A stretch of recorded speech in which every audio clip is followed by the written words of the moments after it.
Di Pesarean atau tempat makam para sunan, tempat 9 wali selalu ada sumur. Bahkan di Kudus ada sumur Pitu, 7 mata air sumurnya. Lalu dalam dongeng cerita folklor dari mulut ke mulut dikatakan bahwa para sunan sewaktu mengislamkan Nusantara itu tidak dengan berperang atau terjadinya tumpah darah. Namun mereka menggunakan kekuatan ekonomi, berdagang, dan memiliki emas. Tersebut kisah yang dicatat dalam suluk linglung Pangeran Wijil bahwa para sunan itu menyendok tanah di dekatnya yang kemudian hari jadi sumur. Sebenarnya para sunan itu mengambil tanah tersebut lalu sebagai bahan untuk membuat harta dalam tanda petik. Apa yang mereka lakukan setelah itu? Mereka lakukan adalah memberi air dan merendamnya lalu diletakkan ke dalam kendi. Selang beberapa hari cairan tadi dipisahkan dan tanah tersebut dibakar menjadi solid. Dan benda yang dibakar tersebut merupakan ingot atau dore dengan kadar emas antara 14 sampai 22 karat. Yang dalam cerita turun-temurun ternyata cairan tadi adalah bakteria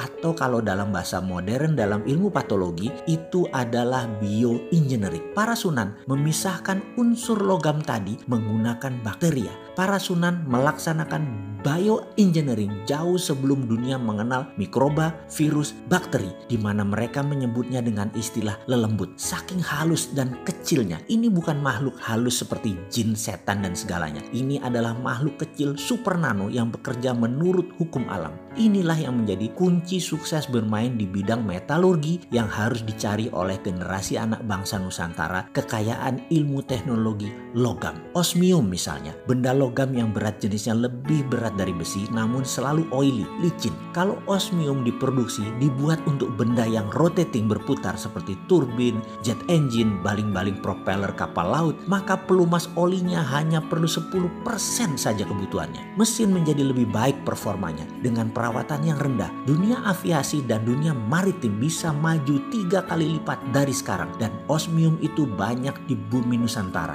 Palladium yang lebih kempling mengkilat, lebih ringan dari platinum tapi lebih kuat mutunya akan membuat dunia kesehatan seperti laser, heavy duty, permesinan, transportasi, drone akan menjadi sangat murah. Rhodium lain lagi bisa minus resisten pengantarnya hingga alat komunikasi bisa lompat menjadi 6G, 7G, bahkan 10G. Lebih cepat lagi data tertransfer. Thorium membuat listrik tenaga nuklir tidak lagi berbasis uranium yang berbahaya. Membuat biaya listrik berbasis minyak bumi, batu bara menjadi kemahalan karena dengan thorium per kilowatt hour hanya $0,3, jauh di bawah harga batu bara yang $0,8 dan jauh di bawah gas yang $1,1 untuk energi listrik. Semua itu adalah budaya metal. Mulai dari metal biasa, metal tanah jarang atau rare earth, hingga precious group metal. Semua ada di tanah air tercinta ini. Sebelum melangkah jauh, kita merenung sejenak, menengok apa yang para sunan sudah lakukan untuk anak cucunya, untuk bangsa Indonesia.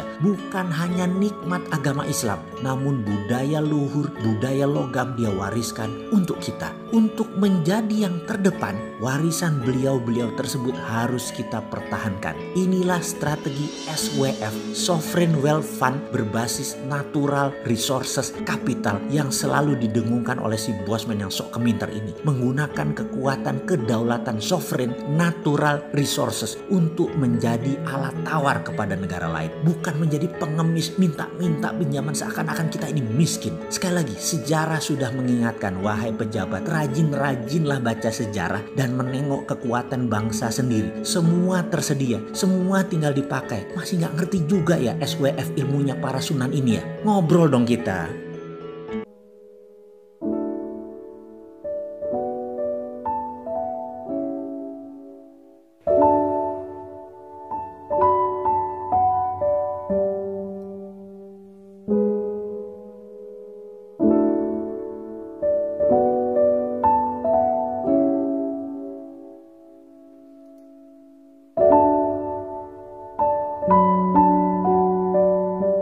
Kemerdekaan ini tidaklah didapat dengan mudah.